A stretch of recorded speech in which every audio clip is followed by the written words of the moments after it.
for my blue suede shoes. You load the 16 tons. What are you giving? You ain't nothing but Hoy vas a volver a ese 1956 en el que Elvis encontró su voz y el rock encendió la mecha, repasando las joyas que marcaron a una generación, aunque muchas hoy duerman en compilados polvorientos, desde el lamento fantasmagórico de Heartbreak Hotel hasta el rugido descarado de Hound Dog, pasando por susurros de esperanza como ¿qué será?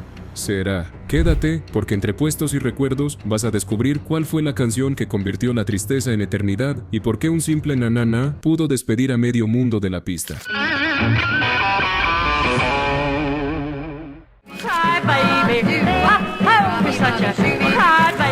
The Bonnie Sisters, Cry Baby. Comenzamos con una joya efímera, un suspiro que se desvaneció en el aire. Las Bonnie Sisters fueron tres voces femeninas que soñaron con sonar en cada radio de América.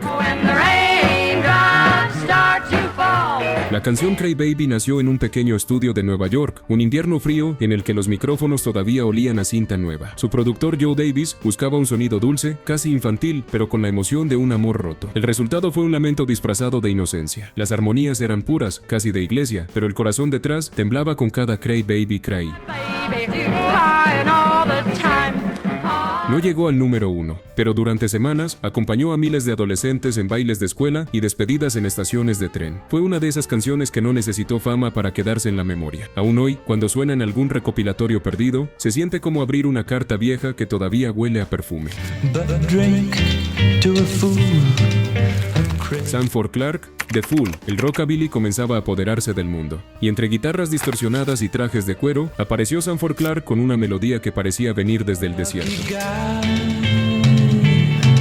The Fool fue escrita por Lee Hazlewood, un nombre que más tarde se volvería leyenda. Pero en 1956, Hazlewood solo quería contar una historia de arrepentimiento. Clarke la grabó en Phoenix. La voz sonaba contenida, como si el cantante se mordiera el alma para no llorar.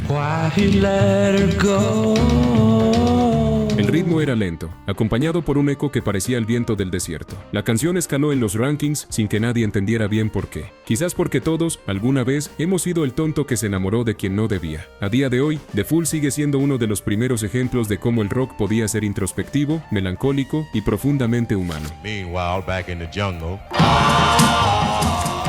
The Cadets, Stranded in the Jungle. Si cerramos los ojos, casi podemos escuchar los tambores tribales y las risas de fondo. The Cadets no querían hacer una canción convencional, querían contar una historia. Stranded in the Jungle mezcló comedia, dramatismo y doo-wop, todo en 3 minutos. La grabaron en Los Ángeles, entre risas y tomas fallidas. Nadie creía que una historia sobre un hombre perdido en la selva, intentando volver a su amor, podría funcionar. Pero funcionó. Era teatral, casi cinematográfica.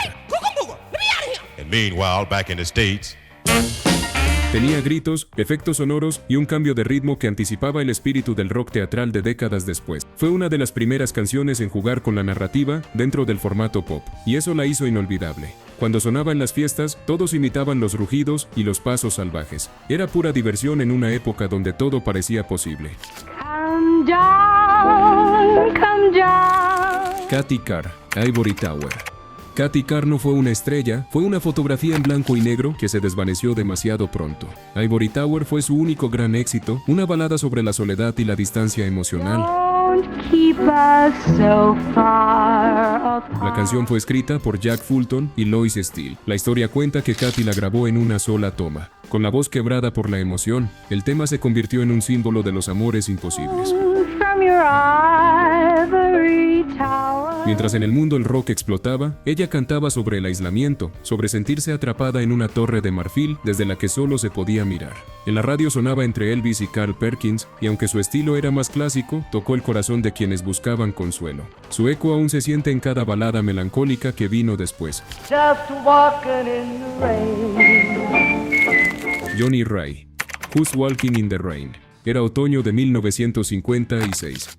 Las calles olían a lluvia, y en cada transistor sonaba la voz quebrada de Johnny Ray. Who's Walking in the Rain no era solo una canción, era una confesión. Johnny la grabó tras conocer la historia real de un prisionero que escribió esas líneas en la cárcel, observando la lluvia caer tras los barrotes. El tema fue un éxito inmediato en ambos lados del Atlántico. Su interpretación tenía algo que ninguna técnica podía enseñar: vulnerabilidad. Cada palabra parecía mojarse con la misma lluvia que describía. ¿Recuerdas caminar bajo la lluvia con el corazón roto, sin paraguas y sin prisa? Esa es la sensación que Johnny Ray inmortalizó. Kene Vincent, Bebopalula. Aquí el ritmo cambia, el cuerpo despierta. Bebopalula fue el rugido del rockabilly, el sonido del cuero y las botas golpeando el suelo. Kene Vincent grabó esta canción tras un accidente de motocicleta que casi le cuesta la vida. Compuso el tema desde su cama de hospital, soñando con volver a pisar un escenario. La guitarra tenía ese slapback característico que luego copiarían todos. Era cruda, sucia y auténtica. El público la amó. Era el sonido de la libertad, del primer beso robado en la parte trasera de un coche, del adolescente que por fin sentía que tenía su propio lenguaje. ¿Recuerdas aquella época en que todo parecía nuevo? Cuando el pelo brillaba con brillantina y los bares tenían luces de neón que reflejaban los sueños de una generación. Bebopalula fue eso. Juventud encapsulada en 2 minutos de rebelión pura. Pat Boone, I Almost Lost My Mind. En medio del caos del rock and roll, Pat Boone trajo calma. Su voz era suave, educada, casi celestial. I Almost Lost My Mind fue originalmente un tema de blues de Ivory Joe Hunter, pero Boone la transformó en una balada pop que sonaba bien tanto en una cafetería como en un salón familiar. La canción representó una transición, el momento en que el R&B comenzó a cruzar hacia el público blanco. Boone fue criticado por suavizar el sonido original, pero gracias a él, muchas familias descubrieron nuevos estilos musicales sin saberlo. Fue un éxito rotundo, alcanzando los primeros puestos del Billboard, y aunque con los años su estilo pareció conservador, su papel fue clave para abrir puertas. Aún hoy, su interpretación suena cálida, como una tarde tranquila frente a la radio. Dean Martin, Memories Are Made of This. Pocos podían igualar la elegancia de Dean Martin. Su voz era como terciopelo, envolvente, relajada, con ese aire de hombre que ha vivido lo suficiente para entender el amor y la pérdida. Memories Are Made of This fue grabada a fines de 1955, pero alcanzó su punto máximo en el 56. El tema tenía un ritmo leve, casi de cuna, con coros suaves y una percusión que marcaba el compás del corazón. Dean lo interpretó con naturalidad, como si estuviera contando una historia a medianoche con un whisky en la mano. La canción alcanzó el número 1 y se convirtió en una de las más vendidas del año, pero su verdadero poder estaba en el título. Los recuerdos se hacen de esto, una frase que resume toda una vida. Y si crees que esta canción te trajo recuerdos, espera a escuchar lo que viene más adelante, porque lo que sigue marcó un antes y un después en la historia del rock. Tennessee Ernie Ford, 16 Tons. La voz de Tennessee Ernie Ford sonaba como el eco de una mina. 16 Tons no era solo una canción, era una historia de esfuerzo, sudor y resignación.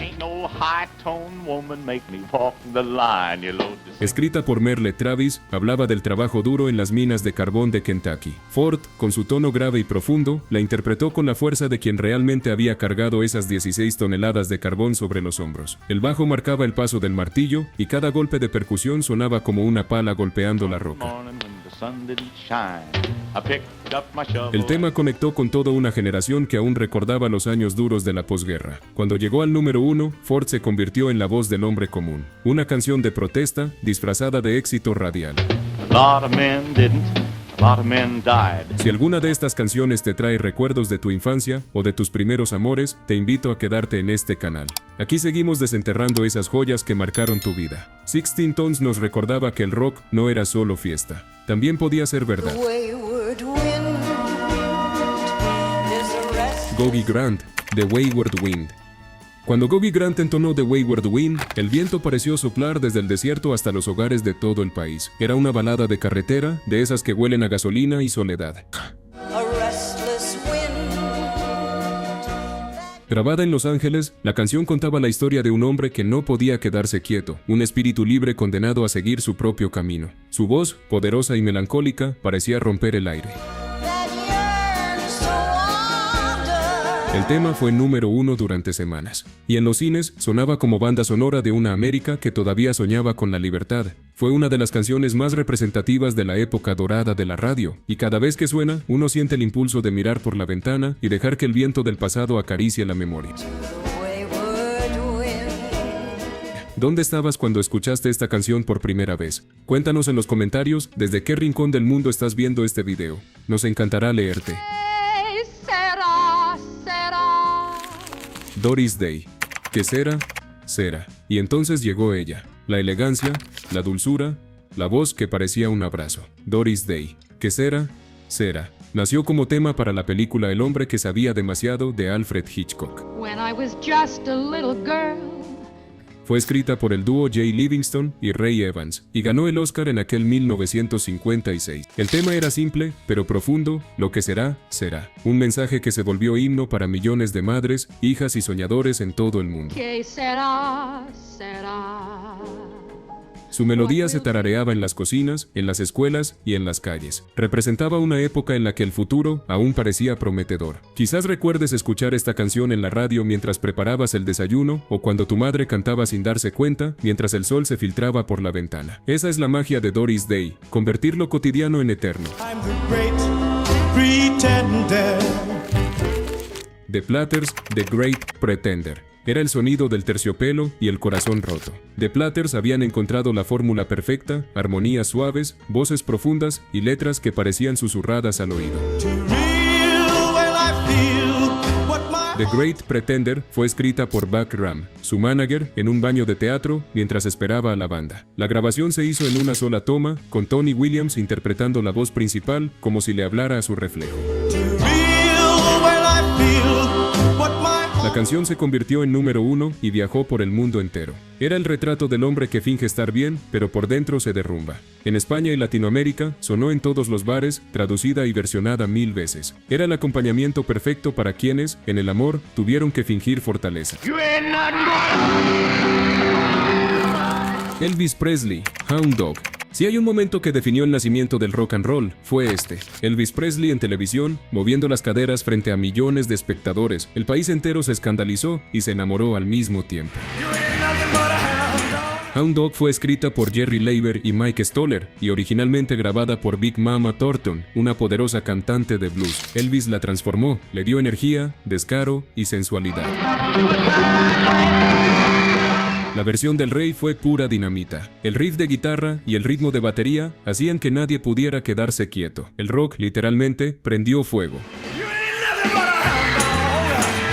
Y si crees que ya lo has escuchado todo, espera a descubrir la canción que transformó el dolor en eternidad. Lo que viene, aún hoy, sigue estremeciendo corazones. step on my blue suede shoe. Carl Perkins, Blue Suede Shoes. Carl Perkins era un obrero del sur de Estados Unidos. Tocaba en bares de mala muerte hasta que una noche, después de un concierto, vio a un joven con zapatos azul suela que no quería que nadie los pisara. Esa simple escena se convirtió en historia. You burn my house, steal my car, drink my liquor. Blue Suede Shoes fue una de las primeras canciones que mezcló country, blues y rockabilly con una energía salvaje. Perkins la escribió en una servilleta y la grabó en los estudios Sun Records. Pero el destino fue cruel. Antes de poder disfrutar del éxito, sufrió un grave accidente automovilístico. Mientras él estaba en el hospital, Elvis grabó su propia versión y el resto es leyenda. Don't you step on my blue suede shoe. Aún así, la original de Carl Perkins conserva una crudeza imposible de imitar. Cada acorde suena a motor viejo, a juventud y a sueño americano. Si te gusta viajar en el tiempo con nosotros, no olvides seguir este canal. Tenemos aún muchas historias que harán vibrar tu memoria. Well, since my baby left me, well, I find Elvis Presley, Heartbreak Hotel. Y llegamos al corazón de todo, la canción que cambió la historia. Elvis Presley, Heartbreak Hotel. Era enero de 1956. La televisión todavía era en blanco y negro, los autos lucían cromados y las radios crepitaban con interferencia. Elvis entró al estudio de RCA en Nashville con un grupo de músicos jóvenes y sin pretensiones. Les contó que había leído una noticia sobre un hombre que se había quitado la vida en un hotel. De esa tragedia nació una de las canciones más poderosas de la historia del rock. Heartbreak Hotel era oscura, inquietante y distinta a todo lo que se había escuchado antes. La guitarra tenía un eco fantasmal, la voz de Elvis temblaba entre el dolor y la sensualidad, y el ritmo parecía un latido cansado. Cuando se estrenó, el país entero se paralizó. Fue número 1 durante semanas y vendió más de 1 millón de copias. Pero lo más importante no fueron las cifras. Fue la sensación. Por primera vez, los jóvenes sintieron que alguien hablaba su idioma, que la tristeza también podía bailarse. Elvis encontró su voz y el rock prendió fuego.